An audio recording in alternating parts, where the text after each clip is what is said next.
We are mosaics, pieces of light, love, history, stars,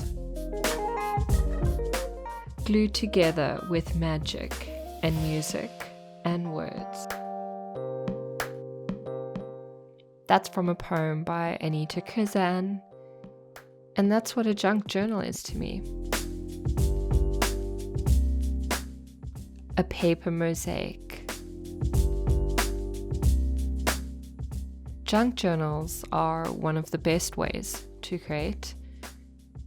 You get to make it fit around your life, not the other way around.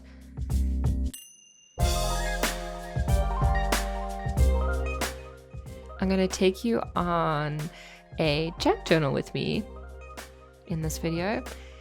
And I'm also going to talk about 8 different ways to make junk journaling work for you. These are lessons that I've learned in my 7 or so years of junk journaling in all the different forms. And I really encourage you to give it a go if you haven't already. If you already have, then I encourage you to give it more goes. The beautiful Meg has put together a bunch of prompts for you for July to kickstart or to nurture your junk journaling habit. And they're an amazing group of artists sharing their junk journals with you in this hop. I know I'm biased, but you're going to love it.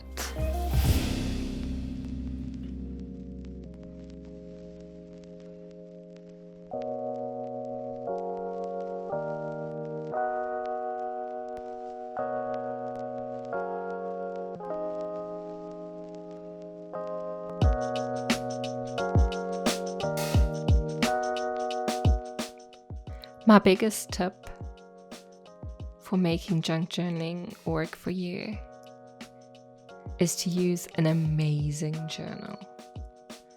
I found that my journal impacts how I create, what I create, all the options that go into all the creating.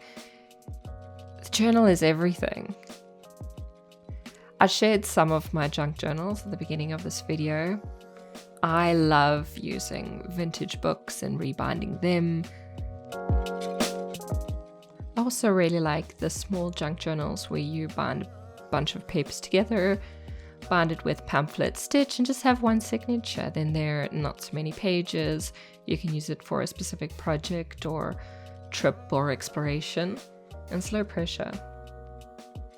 And then if you can't make your own, just buy one. Don't let that stop you. I highly recommend making your own, but the people like Johanna, who's part of this hop, and many others. I'll share some below, but you can just find on Etsy, really. My tip number 2 is be ruthless with your ephemera. Collect them, keep storages for them. Keep the storage tray out so that you remember that they're there and have a designated place for everything. But don't just hoard and hoard and hoard. That goes on to number 3. Use only what you love. I know it can be scary to use the very best things, and there's a whole bunch of pressure there. If you're worried about using things up, you can always scan it in and you can have a digital copy if you ever wanted to use it again. That's what I do with all of my vintage paper. Also shared with the Get Messy community, so it's like a win-win-win. But using what you love and using up those special things, that's how you find your style. I promise you're always going to find more to love. And sometimes you're going to mess up a really, really amazing piece of ephemera. But it's okay. It's always you. Tip number 4 is to leave your journal in arm's reach. I like keeping mine next to my computer keyboard. I am working the entire day.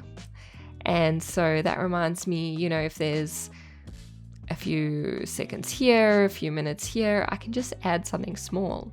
If I am inspired or if I hear something that sounds amazing, I can quickly write it into my junk journal and then it's in there.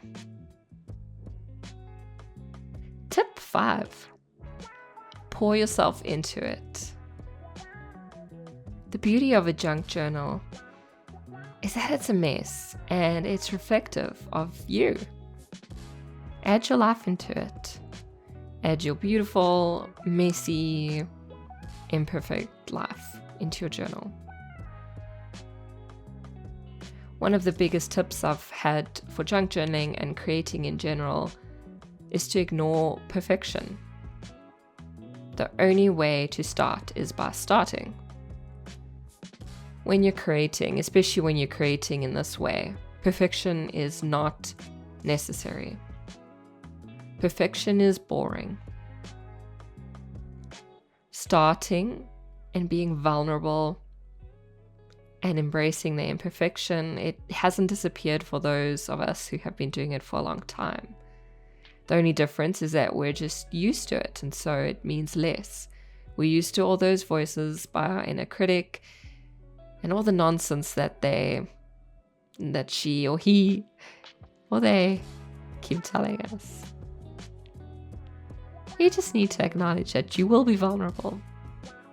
Acknowledge that things might be difficult, things might be uncomfortable, and create anyway.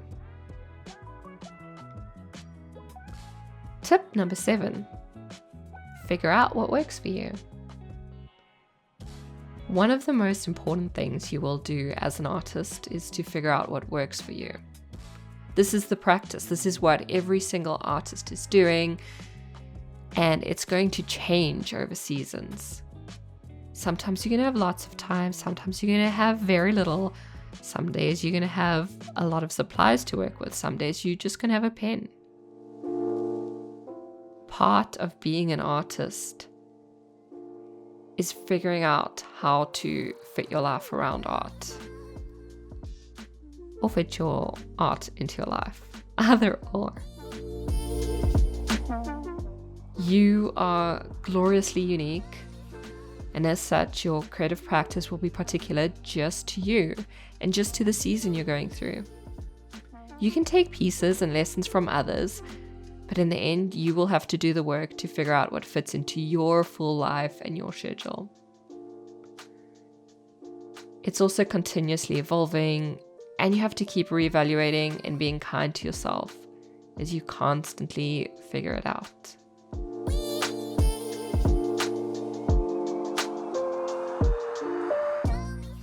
Okay, so as someone who runs a creative community, of course, my last and, in my opinion, most important way to make junk journaling work for you is to find a community. Now, it doesn't have to be a paid community. It doesn't have to be a formal community. Just some kind of community. One where you are seeing all the different ways that people are creating, and one that gives you permission to create the way you want to. And the way you can put your own unique beauty in the world. By watching the videos in this YouTube hub, you're already one step into community. Step 2 would be going through Meg's junk journal prompts this month.